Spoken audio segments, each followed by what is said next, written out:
Felicitous greetings, fellow fanatics. Welcome back, ladies and gentlemen. I'm Adam the Fanatic, and today we're taking a look at Edge Quest, a unique mixture of hand management, dueling card game, and even a hint of miniatures wargaming by Clay Castle Games. Please do bear in mind that this is a prototype copy. As such, nothing herein is finalized, and anything seen is subject to change. Without any further ado, let's dive in. In Edge Quest, two players will each take control of a fencer locked into battle with one another. For those who don't know how fencing works, here's a quick crash course. Do you know how to use that thing? Yeah. Point the end goes into the other man.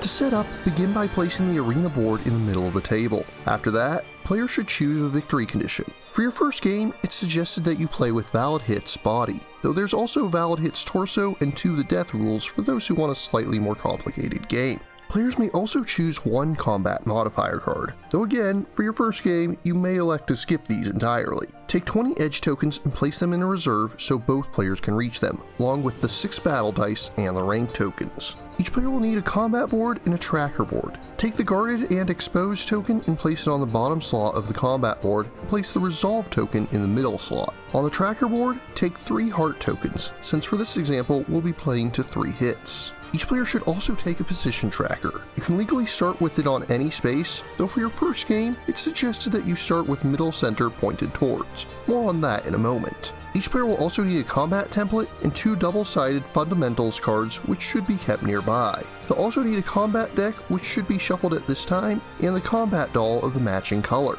Then, pose your combatant to match the position that you indicated on your board, placing them about halfway between the center of the board and the edge nearest you. Now have both players roll 3 battle dice and count up all the symbols. That's both swords and shields. This is also how you'll resolve any ties between players. The player with the greater number of symbols will take the first rank token, the remaining player will take the second. Both players should draw 5 cards, and that's all there is to setup, but positioning does require a little more explanation.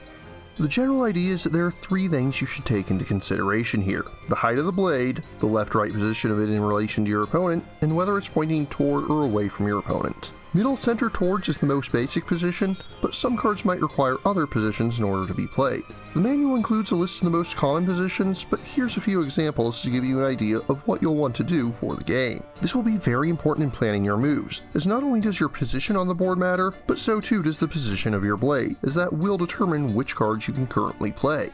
Round structure in Edge Quest consists of 6 phases, starting with the Construct phase. During this phase, you must discard down to 5 if you have more cards than that in your hand, but otherwise may discard as many or as few cards as you wish. After that, draw until you have 10 cards in hand. After that comes the Outwit phase. Starting with the player with the highest rank token in descending, players will alternate either discarding a card and taking 2 edge tokens, or returning their rank token to the common pool. Edge tokens will be important for a number of reasons in the battle phase, and at the end of the Outwit phase, the player with the most edge tokens will have the first opportunity to claim a rank token.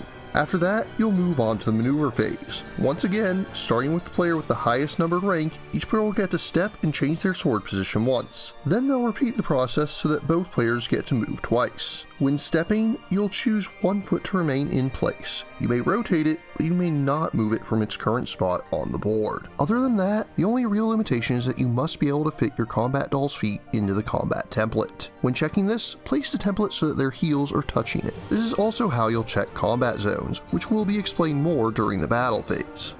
After both players have taken 2 turns to move, you'll move on to the battle phase, where the meat of the game takes place. During this phase, you'll start with the player with the lowest rank token. I realize that's a switch compared to the earlier phases, so I repeat, start with the player with the lowest rank token, who gets the first opportunity to play a card. Every card has 2 sides to it, and you may use either side as is appropriate. There are 5 main types of cards. Red cards are offensive, blue are defensive, and purple may be used in either offense or defense. You also have gray cards for utility and gold follow-up cards. When it's your own rank, you may play a red, purple, or gray card. Don't forget that anytime you can play a card from your hand, you may also choose to play one of your fundamentals, which are generally weaker, but give you a bit more versatility. For your first card of the round, ignore the symbols on the side of the card. These will be important in a moment, but not yet. Some cards are listed as instants. You'll simply do what they say, discard them, then play another card. In this case, the player would draw 2 cards, then roll for edge. When you roll for edge, roll 1 battle die, and then take edge tokens equal to the number of symbols rolled. Again, count both swords and shields total. Any non-instant card is instead played onto your combat dashboard, placed in the right-hand slot. In this case, the black doll is attacking with a focused thrust. You'll have to check a few different things to see if this is valid. Firstly, check to see that your combat position matches one of the white squares on the card. The sword is pointed upwards on the card, so it must be pointed towards the opponent. It can be in middle center, high right, mid right, high left, or mid left. After confirming that, move the combat position to one of the red squares indicated below. Then, take the combat template and once again place it against the combat doll's heels. In this case, the card says the area of effect is focus, so it must be in that arc. After that, place the template so that it's aligned with the doll's sword shoulder and see if the target is in reach. In this case, only the torso is a valid target, but some attacks target the entire body or even the opponent's sword. If each of these checks is successful, then the opponent has an opportunity to defend by playing a blue, purple, or gray card. In this case, the white doll attempts to block with a barring parry. It can be used in any position or area of effect, which makes it very versatile on defense. In the defend section, you'll see a few different letters. In order to be a valid defense, it must be used against an attack that matches one of these types. In the case of focused thrust, we see that it has a T in the top right corner, which means that barring parry is a valid defense against it. At this point, the attacker will roll battle dice, in this case 6. They then have the option of spending edge tokens one at a time to reroll 1 die each. They may do this as many times as they like, so long as they have tokens remaining. Once they're finished, they'll count up all sword symbols, and then the defender will repeat the process, only they want shield icons instead. They have less dice, but shields are easier to come by than swords. As with the attacker, the defender may spend edge tokens one at a time to re-roll a single die. Repeat this as often as they are able to afford. If the attacker has more swords than the defender has shields, then the attack is successful. In this case, the defender must set their stance to guarded and then takes a hit to the torso. If playing a valid hits mode, you could ignore the number of heart tokens, but if playing to the death mode, they'll lose that much HP. If instead the defender is successful, then both players will be set to guarded. If there's a draw, then both players will roll 3 battle dice and count up all symbols, with the highest number winning that clash. Either way, both players will slide their cards to the left of their board, then place their resolve tokens on top of them. The black doll then returns the first rank token to the reserve, and the white doll gets to take an action. With barring parry in play, the next card must match one of the edge symbols. So in this case, riposte is a valid play as the white circles here line up.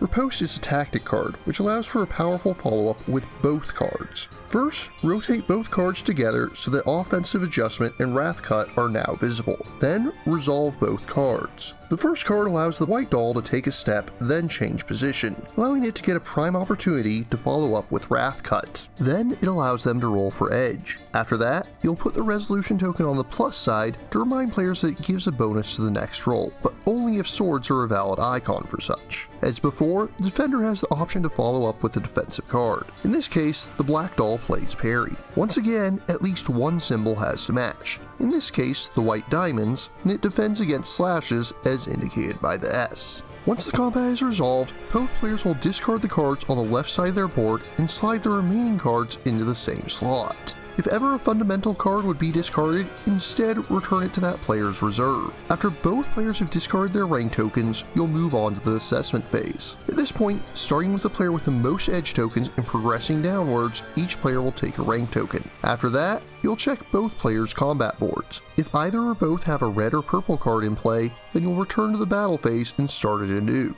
Otherwise, you'll progress to the transition phase. In the transition phase, both players will discard all edge tokens and the cards on their combat board. Then, you'll start a new round. A couple points of note that weren't mentioned in the examples: if you ever have a card that tells you to gather, that simply means to move your combat doll's feet together. As for gold cards, these may be played after any successful offensive or defensive play during the battle phase. Play will continue like this until a chosen victory condition is achieved.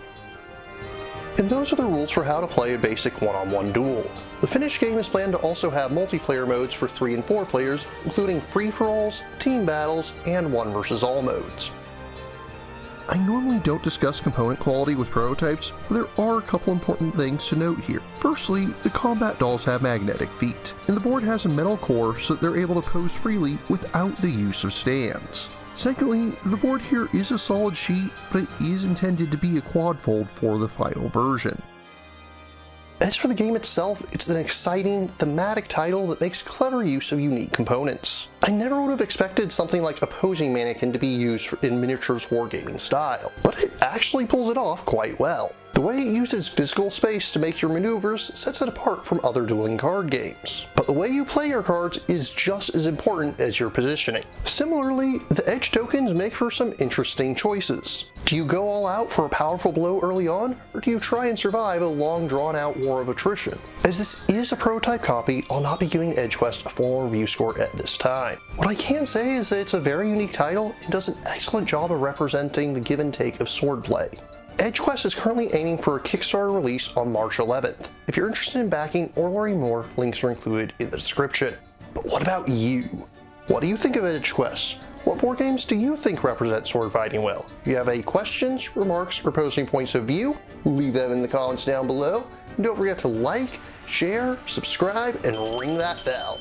And if you really enjoy my work, please consider funding my channel on Patreon. Until next time, farewell, fellow fanatics.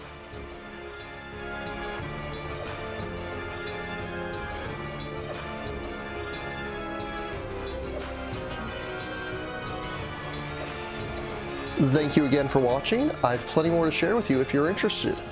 You can click up here above my head to subscribe to my channel. You can click over here on my monitor to see the most recent video that I've worked on. Or if you prefer, you can click up here to open this mysterious vault and see what video that the YouTube algorithm has picked just for you.